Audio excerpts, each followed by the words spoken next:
Hey, Pelvic Posse, and welcome to the Empower Your Pelvis podcast. Hey, everybody, welcome back to another episode of the Empower Your Pelvis podcast. I am your host, Dr. Amanda Fisher, owner of Empower Your Pelvis, a pelvic floor specialty clinic here in Kansas City, Missouri. Today, I'm going over some top questions that we get asked weekly on our social media, on Instagram, on our Wellness Wednesdays. That one of these questions was, I'm currently in pelvic floor physical therapy, but intercourse is practically numb or no sensation down there. Do you have any tips?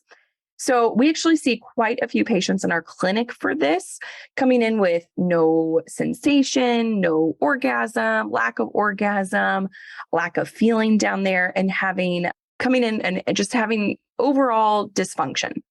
And what we find is the pelvic floor muscles that are down there at the base of the pelvis, the ones that control, support the organs, control your function of peeing and pooping, control orgasm. Sometimes they're not functioning how we want them to. Those muscles can be high and tight. Sometimes that can make them more sensitive, or it can make them not go through a full contraction and relaxation like we want them to with an orgasm. So sometimes we have to work on mobility first. That could be lengthening the tissue out so then it can contract and relax completely. Sometimes it's teaching the muscles how to not work so much in certain areas like the back and getting them to focus more on a contraction relaxation in the front. So it's coming into a pelvic floor physical therapy session, having an internal exam with your pelvic floor physical therapist. This is a one-gloved finger, no speculum that is being inserted. They're typically way more comfortable than an actual exam with your gynecologist. And we can tell you what's happening with that muscle tissue down there. There are so many muscles in the pelvic floor that make up your pelvic floor that there's always room for compensation and error. And it's our job to really tell you what they're doing and who's maybe taking over the team project and who's like slacking in that area. And how do we get those type A and type B personalities down there to work together as a team again? So that's the first thing. Then once we get them working well in mobility, we want to get them maybe improving their strength or improving their strength with the glutes or the core or their functionality or eccentric control, meaning how well can it control a slow controlled exercise. And it will be doing not only stretching exercises to make sure that length and mobility is there, but then working through building up strength and stability as a whole approach. I like full functioning activity personally. So with my patients that we've done this in the past, it may be doing certain squats, single leg balance, or functional exercises like a single leg RDL or Bulgarian split squats or single leg pistol squats, lateral step ups, slow controlled movements. It really varies patient to patient on what's going on, but then always making sure that mobility is there, that as we're adding in strength training, that we're not getting into a high and tight pelvic floor again. We want to make sure that mobility is there. Sometimes we're using pelvic wands. We love an Intimate Rose pelvic wand. You can use code Amanda4 for a $5 off coupon for that. But it helps to really check in with that mobility. Sometimes our hips are tight. So the wand, adding in wand mobility with stretching and strengthening overall, sometimes that creates this beautiful effect of getting everything to really work the way we want them to.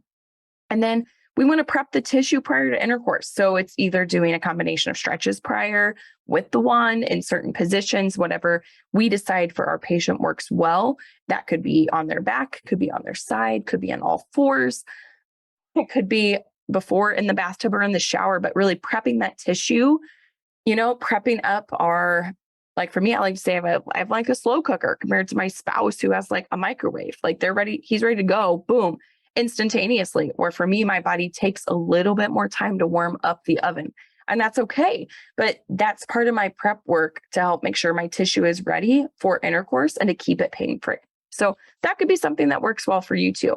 If you have any more questions on this, please reach out. Please let us know on Wellness Wednesday, or you can always shoot us an email at amanda@empoweryourpelvis.com. We've also had really good improvement with clients online who have done our Spark It Up in the Bedroom series, our Pain with Intercourse series. We do that live a few times a year, or we also have it on the website as Empowered in the Bedroom as a self-paced course. So that's an option too. So let me know if you have any questions, y'all. Thank you so much for joining in. Share this with a friend or family member who you think would benefit.